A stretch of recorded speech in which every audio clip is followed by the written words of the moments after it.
You guys good? All right, you are good. All right. If, y'all did try those transformer problems I gave you, the translation? You don't have any problems? Can you do 6.2? I think I can. I hope I can. 622. Yeah, everything post okay? Did it post okay for you? Yeah. 622.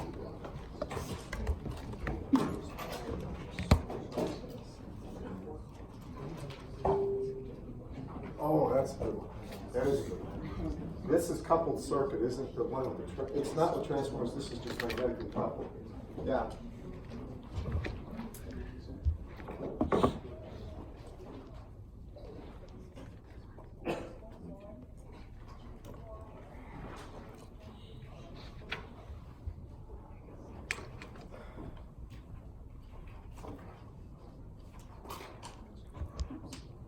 All the markers up there.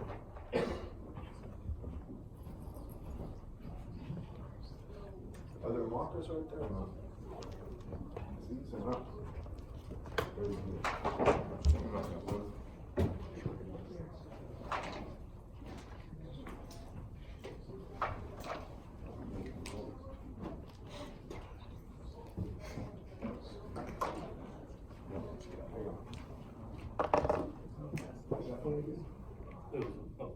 This one works. This is driver.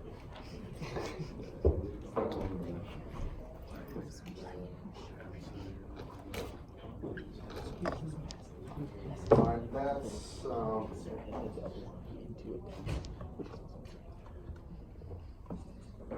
then they have coil here. They have a coil here.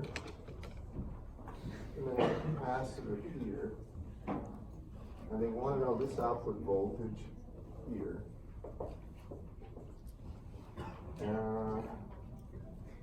This is minus JX, something unknown. This is a dot there, this is J2. And this is J2. And the mutual between these is equal to J1.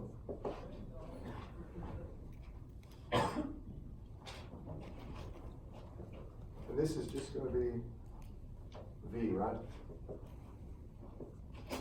And they're asking for the value of X so that the output voltage will be 2V. So I'm going to go right here and I'm going to just say this is going to be 2 times V. That's how I read the problem. Is that how you read it? Now, he's going, the dots tell me how I'm going to define my currents and voltages, right? Remember, always use the dots and use the standard way of doing it. So with the dots, and I don't, right at this point, I don't care what the currents are, they show me. I'm going to call this I1. I'm going to do this with mesh analysis. I'm going to recommend you do mesh on these things. The second one here, they have this as I1, don't they? Now, this right here, does he have I2 going in this direction or the other direction? Clockwise. He's got to go clockwise? Okay, so this is I2, right? Now, this is what you have to be careful of. You're going to start here, and I'm going to place, maybe I can do this in red. This is going to be V1, and this is going to be V2. Follow me? And I know, and I'm going to do the equations from scratch on these things, and then put in the values that are pertinent here, because you got to be a good bookkeeper here. The solutions are there for this one, are they not? Yeah. How do you know V naught is equal to 2 volts? In the problem statement, as they said, they want you to find JX, or minus JX, Oh, it's 2. so that the output voltage will be twice the value V. Isn't that not the statement? Yeah, I got you. All right, yes, sir. What is the value of the resistor on the left side? Yeah, what is it? 4. What is it? 1. What? 1. 1 ohm? 1 ohm. Yeah, you gotta have that. You're right. Okay. Now, by the way, this is a more difficult problem because you've got current that goes through both a primary and secondary in that in that coupled circuit, all right? So you have to be careful that you first get the equations right for V1 and V2. Now for V1, in general, we know that's equal to J omega L1 times I1 plus J omega the mutual times I2. Just trust me on this. I'm going to go through it starting from there, and I'm going to adapt this to the actual circuit we've got before us.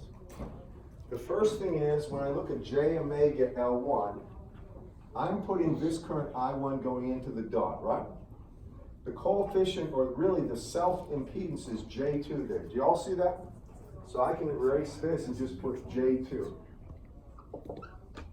Now, I2 is entering the dot terminal in the second winding. You all see that, class? Everybody see it? Therefore, I have to find the mutual. The mutual is J1. You all see that too. So now I put J1 there. Or just J1. I'm going to leave this J1 there. That's V1. The second thing we do is going to be V2. If you do it this way, you're not going to make many mistakes. If you do it sloppily and try to do too many things at once, you're going to get in trouble. So the next thing we do is this. V2 is equal to the mutual, which is J1, right? The mutual times the current through the first one. Here's where you have to be careful. What is the net current flowing into the first terminal down? I want the net current flowing in this direction. What is it? Well, that current right there is going to be equal to I1 minus I2. Do you all see this? Class, everybody see that? It's the net current flowing into the dotted terminal of the first winding. You see it? I don't know if the book does it quite like this, but that's the essence of what we're doing. So it's going to be J1 times the net current is going to be I1 minus I2. Plus the mutual, plus the self-impedance. Now the self-impedance is J2, right? Times I2. You agree with me, everyone? Yeah. Wouldn't that be I2 times, J2 times I1 minus I2? Look, how much current is entering this? Isn't it I2 flows here, right? That's only I2, that's just I2, right? It's the coupling link right there where you get I2 minus I. Yeah? Why is it not I1 minus I2 for the V1 condition? If that current is the current. How much, we want the net current flowing down, right? That Just, isn't, yeah, all right, net current flowing down is what? it's I1 minus I2. But for V1's equation, wouldn't it also be net current? V2 you mean? V2's there, not V1. This is V1, right? But yeah, but I'm V- asking a question about the first equation we did. Would we not also do I1 minus I2 for the current flowing through that first coil? You know what? You are absolutely right. That's on me. My bad. I'm sorry about that. You're absolutely right. This is I1 minus I2. I am so sorry about that. You're absolutely right. That's absolutely right. That's I1 minus I2. And this, because that's the net current going down the dotted terminal there. And this is going to be just the mutual, which is J1 times this current flowing through the secondary, through the second winding. And this is J1.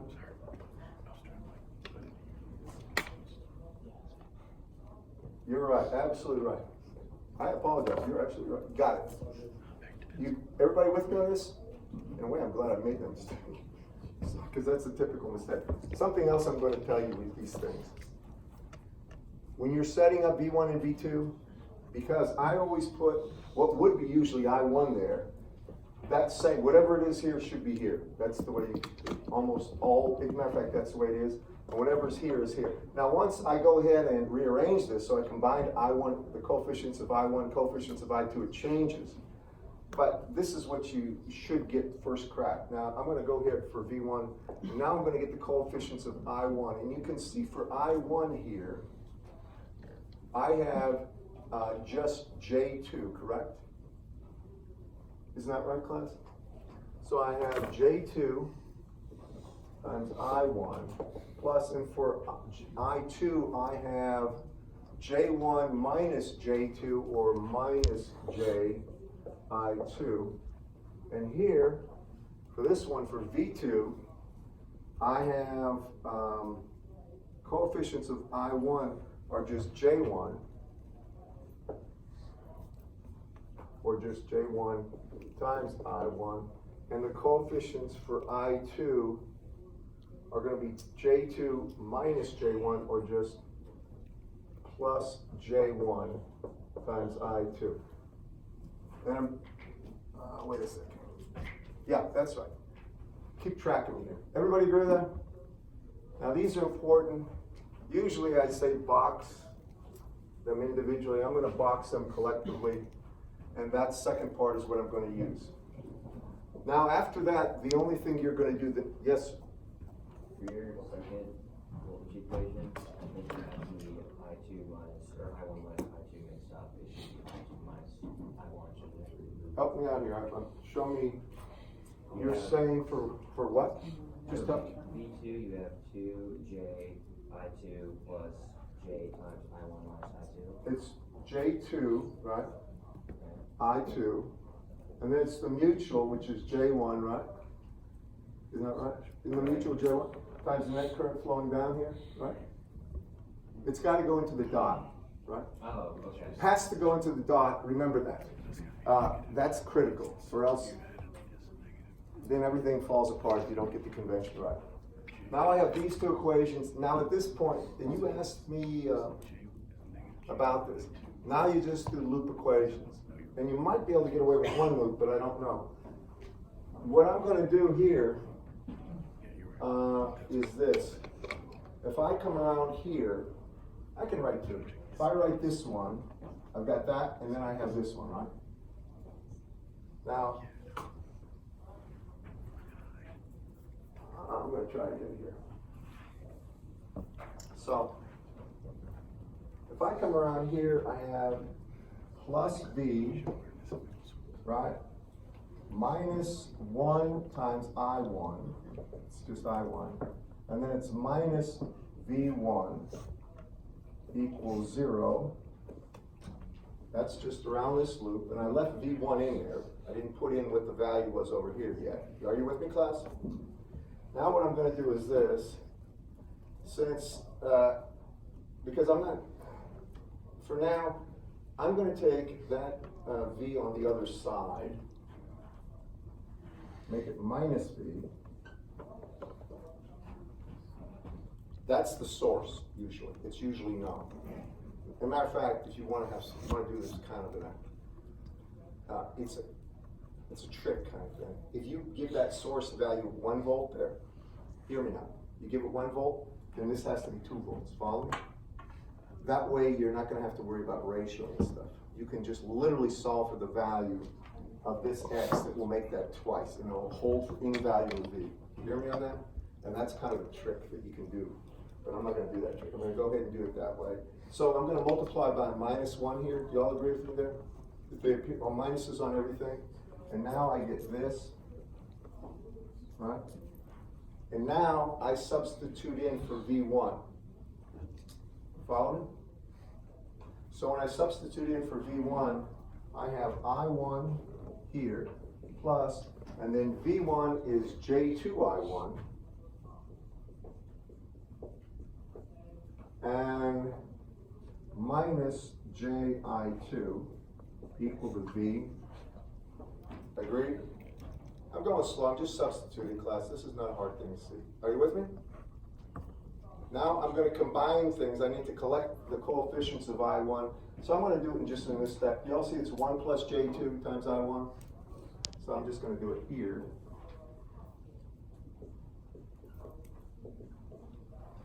And that's it. Now I'm going to just box that one for now. And if it was me doing it in a hurry, I'd just make V1, but that's okay. Now I'm going to come over here and do the second loop around here. You could actually do this. You might get away with it. just getting one equation. You can go it's around any closed loop, so you don't necessarily have to go this way. But if I go that way, I go from here to here, that's an increase of V1, right? And then I've got what? Minus V2. Y'all see that? Right? Can y'all see this? If I start here, I get an increase of V1 minus V2, correct? And then it's going to be minus the capacitive reactance, which is minus JX. People probably will forget that minus J business. They'll put odd things happen with problems like this. I'm going to say all that is equal to 0, right? Correct?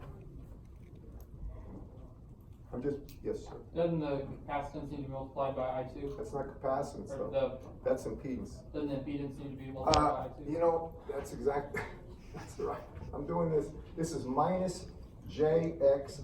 I'm thinking that's the voltage. Minus JX times I2. And that equals 0. You're absolutely right. Agreed? I think that's right. Right, class?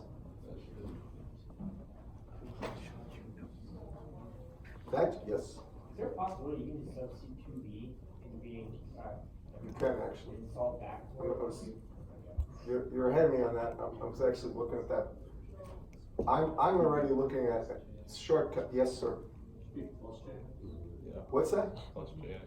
Actually, you're right, because I put minus quantity minus JX. This is not my day. All right. He's right. I'm wrong. Are you with me?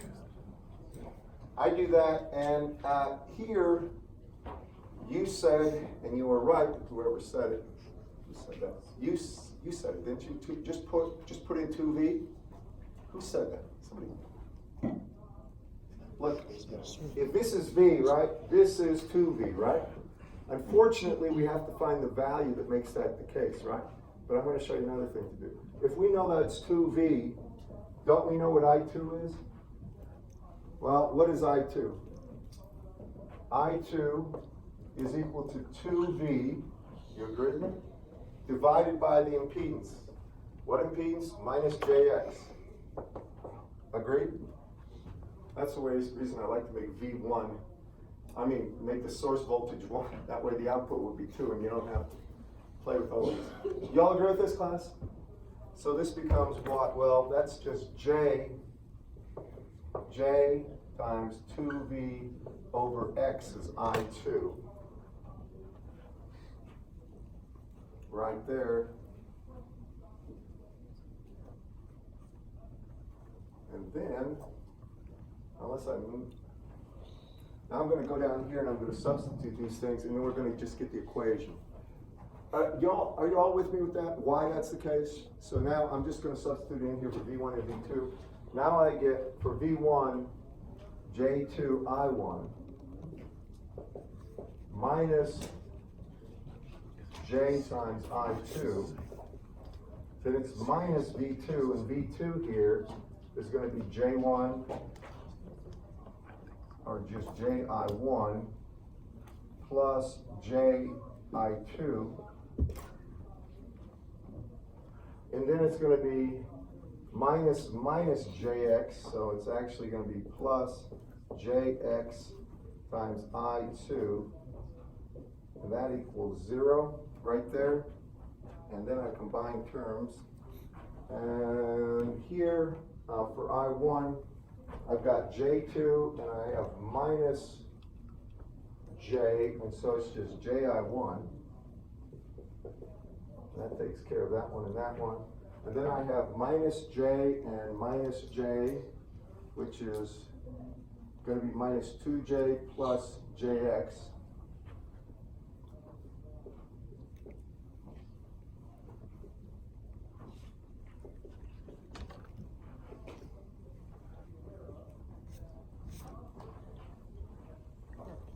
I have that one, and I have that one, and then let's see if I can get away with it this way.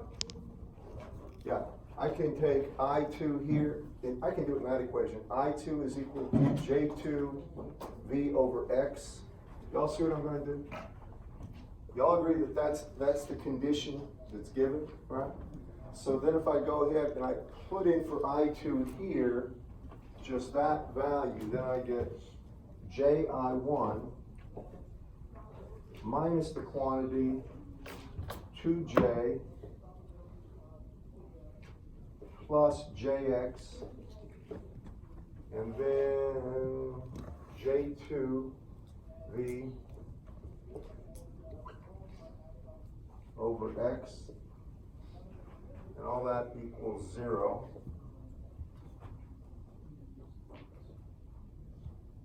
Y'all follow me? I've got this. Now, I'm gonna tell you what I'm gonna do at this point. Since I'm looking for the value of X here, when I multiply this times this, X goes away and I have a V there, right? Matter of fact, I don't know if, did he solve for just V and equate V equal to V? Or did he make a substitution for let V be 1 or something like that?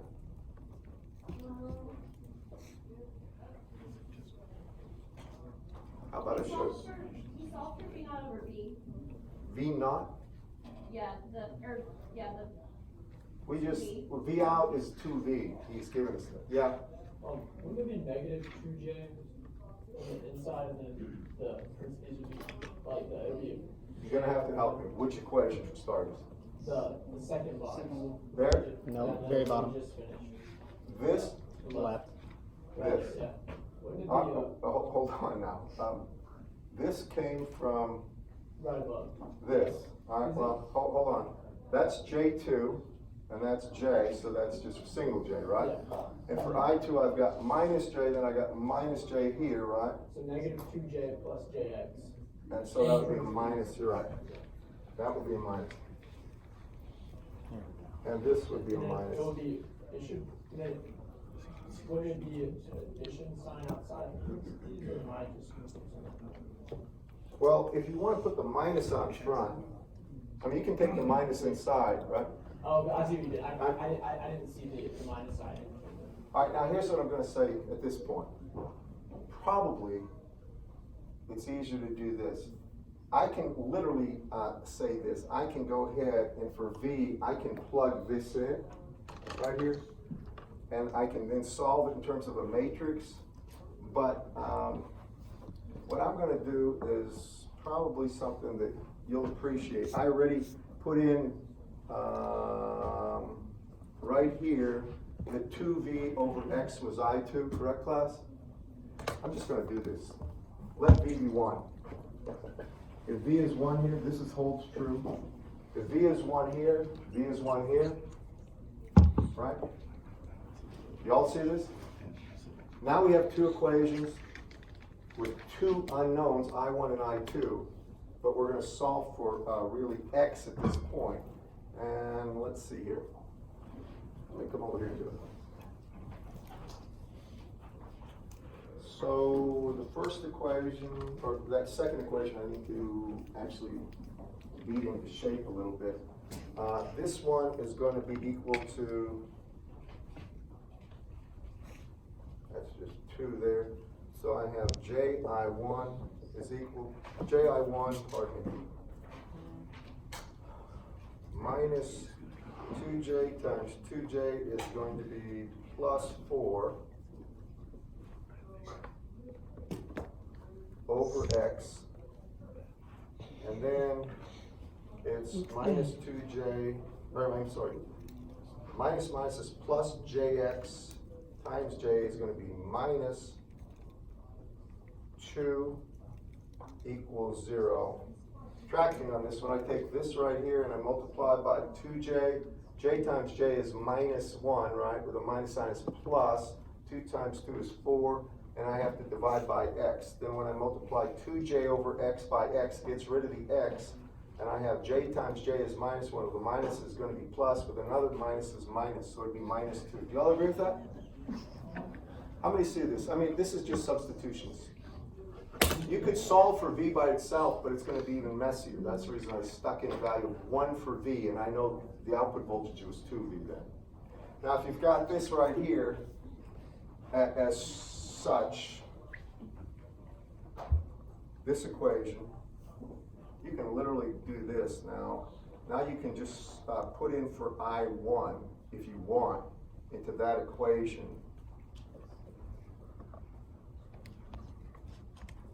And you're gonna solve it. Does he have a matrix equation for this one? Yeah, he uses the matrix to find I2 in terms of X2. Does he use Kramer's rule to get V? Does you see anything, we got a matrix divided by a determinant? Yeah, but he uses that for a lot of problems. Yeah, I know. I'll tell you what, I'll go through the solution with this one. I'm gonna go through it, and I'm doing this one, and what I'm trying to do is see the quick out on this one, because I've got that, and I still have I1 and I2 over there.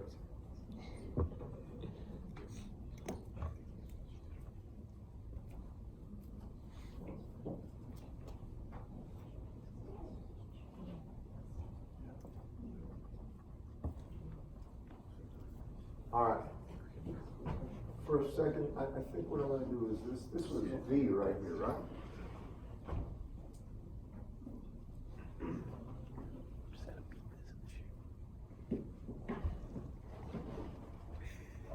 So if you had that, this was gonna be 1 plus J2 I1.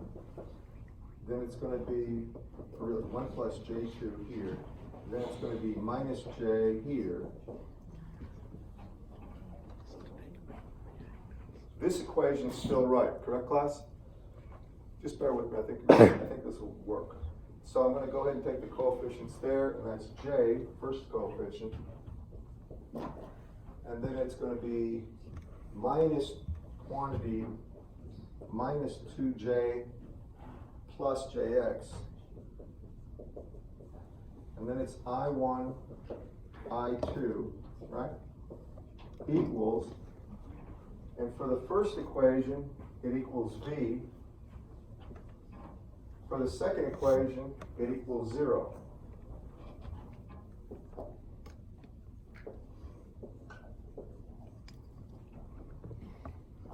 I think everybody agrees with that, right? Now, if I solve this, if I have this equation and I make V1 here, if I make V1, well, actually, if I make V1, I know that I2 right here is going to be just J times 2 over X. I know that's going to be the case. But for this one right here, this particular equation, I can solve for I1 and I2 using Kramer's rule specifically, can I?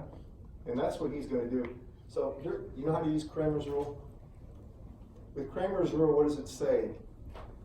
You're actually going to go ahead and you're going to take the determinant of this thing, right? And that's going to be that'll be the denominator. And the numerator, what you're going to do is, if you're solving for I1, then you're going to move out this column and put in V out and V there and use it as a matrix. I mean, then you're going to have to do the determinant of that one. You all remember this? Then you're going to solve for I1. And then you have I2, but you already know I2 is given by that.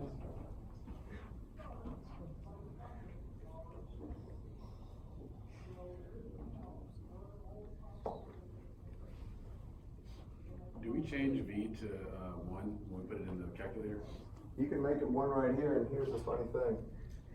Your calculators, I don't know if it'll do symbolic matrices, but if it did, then you'll be able to get this determinant will solve for I1 in terms of V. I mean, you can leave it in terms of V, and what you'll see, it'll have V as the output equation right there in terms of just V, and then I2, for the second one, when you solve for I2, you can get I2 from there, and then you'll have an equation with just, actually just X in it. The V's will cancel if you do it right for this one. Let me play with this one later and I'll post this thing. Yes? I don't, by the way, this kind of ratioing problems, the problem is, usually the trick is what I told you, that you make just V1 and the output voltage 2. Yeah? Would we expect something like this on our exam? This particular problem now. Or something like this where we have to... I wouldn't ask a ratio, I'd give you specific values. I'd say, if the output voltage is 10 volts, find the input voltage, or one of those things, all right? That's what he's doing, is asking a ratioing problem. And that's the real problem in this, because you got 3 unknowns, 2 equations, so, but because he gives you the ratio, technically you have 3 equations, 3 unknowns. Well, with the matrix you made, we still have 3 unknowns. We have Right, but you have the ratio, right? He says output is twice input, doesn't he? Right? All right, well, if he does that, the minute he does this, he gives us I2. He gives us a 3rd equation, this equation right here. I mean, I got it at 2v and I made v1. That's all, I'm trying to get rid of v. Well, this term negative 2j plus jx, we can't put that in our calculator to solve. I know, but you can with Kramer's rule. You can do it, and that's what he did. Then he's got a ratio. Doesn't he have a ratio of things in that one? Yeah. All right. Let me get back to you on that one. I don't want to waste more time on this one, because honestly, the way I would do this is right off the bat, I would just let V be 1 and that output voltage 2, and I just write the equation, solve for the currents. Once I have the current, I can solve for the capacitive reactance, the JX, that we do that. But we're wasting time here. Another question on a problem? Because I want to get to the transformers, I really want to get to. Did anybody do the transformer problems with turns ratio N1 over N2 class? All right, well, that's where I wanted to get to it, and I'll do this shortcut time on Friday, first thing. Let me go ahead and do this.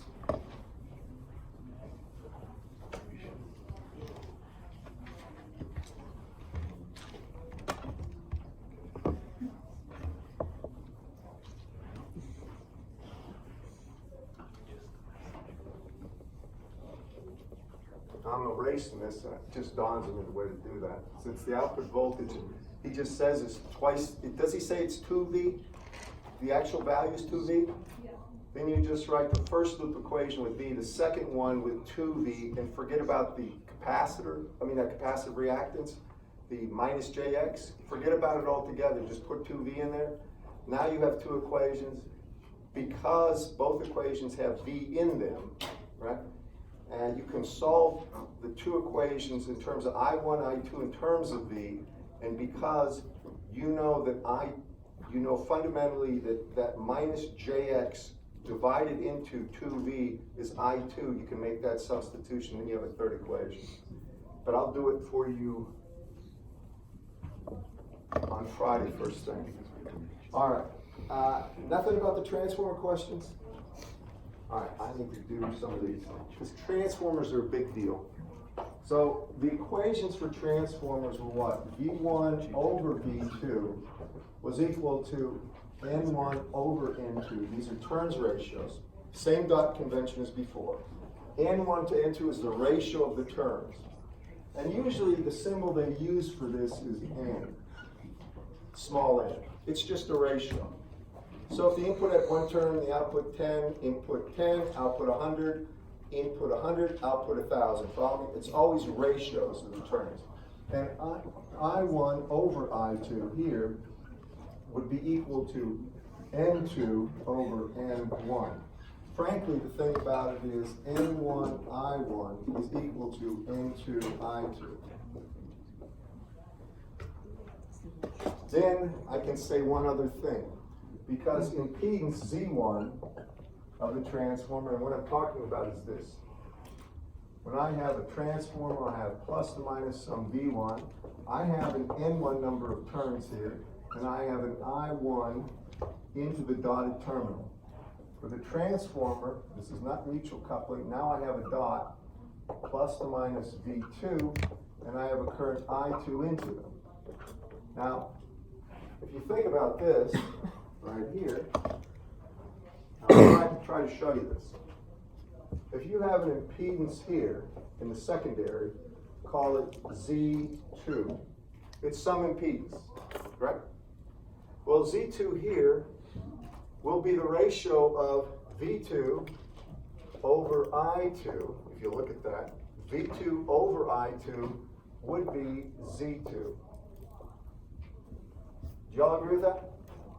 Your voltage is V2, right? The current flowing through the load is I2. That's got to be what the ratio is the impedance. Does everybody agree with this first? All right, now come back here. When I look at this, I know that Z1 is going to be V1 over I1. That would be the impedance that you would see if you measure the impedance of this transformer, looking that way, theoretically. Are you with me? I wanted to get to this one and do problems. Now, what happens right here? Well, Z1 here would be equal to V1. What's V1 in terms of V2? V1 is N1 over N2 V2. So V1 would be N1 right there times V2 over N2. That's what V1 is. And what's I1? Well, I1 would be N2 over N1 times I2.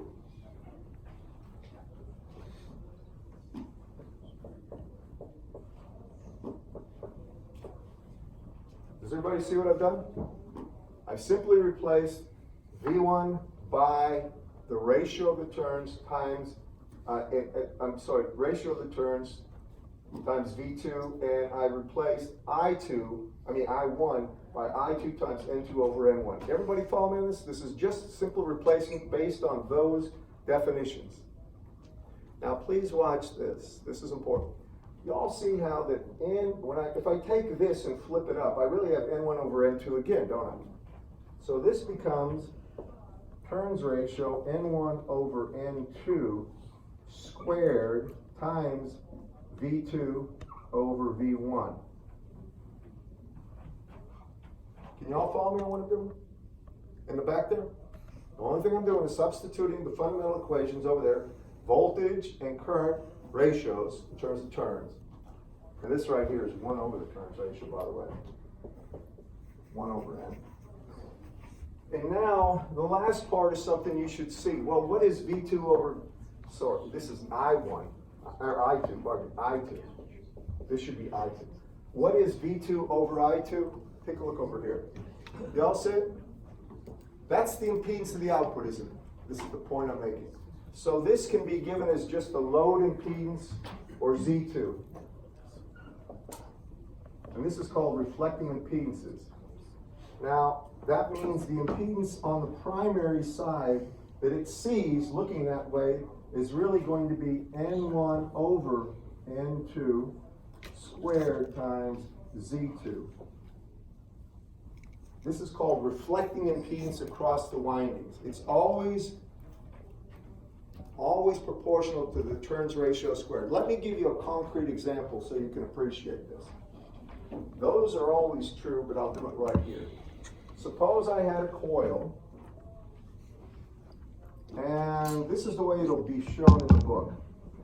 They won't show it just like this. With transformers, they usually do this because it indicates an iron core, a very good coupling between primary and secondary with very little loss. So they'll put that here. Then they'll have the dots. And then I'm going to do it this way. What you'll see is like 1 to 10.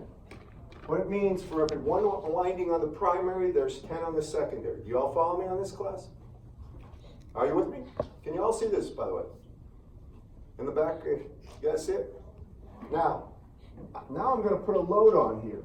So I'm going to say this load is going to be 100 ohms. Just 100 ohms. And I want to see what impedance this would see. I want to know what the impedance would be seen from the primary side. Now, hear me. If you go from lower turns ratio to higher turns, voltage goes up, current goes down. It means this high impedance side, when you bring it back to here, will look like a low impedance. All right?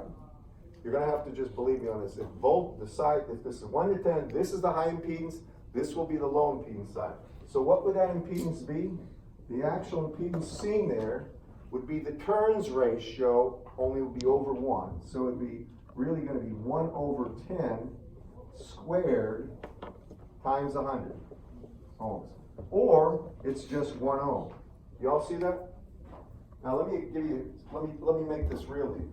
On the primary side, you can think of this as N1 if you'd like to. On the secondary side, this is N2. I didn't even put down V1 and V2 at this point. I just want you to get a a feeling for the reflected impedance. Everybody see this back there? Y'all understand this? Now, watch this. N1 over N2. Well, that would be 1 over 10, correct?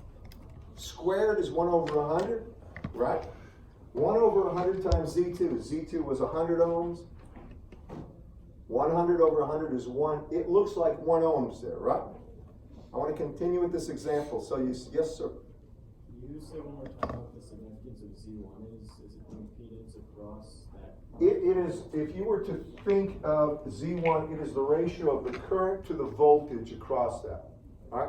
That's the impedance. Really what we're doing is, I'm trying to show you how to figure out the currents in the primary side for any given load on the secondary. Now this is a real transformer problem. This is not fictitious. I mean, this isn't something that is fictitious in any way. This is something that you can actually run into all the time. Now what I'm going to do is take the same problem. I know it looks like 1 ohm on the primary side. Now I'm going to put in an actual value for the voltage. So my voltage here, I'm going to have an AC voltage, and I'm going to have plus to minus 10 volts. All right? Hear me? I know the reflected impedance is 1 ohm. Does everybody understand that? Because the reflected impedance is 1 ohm, I could find the current right here.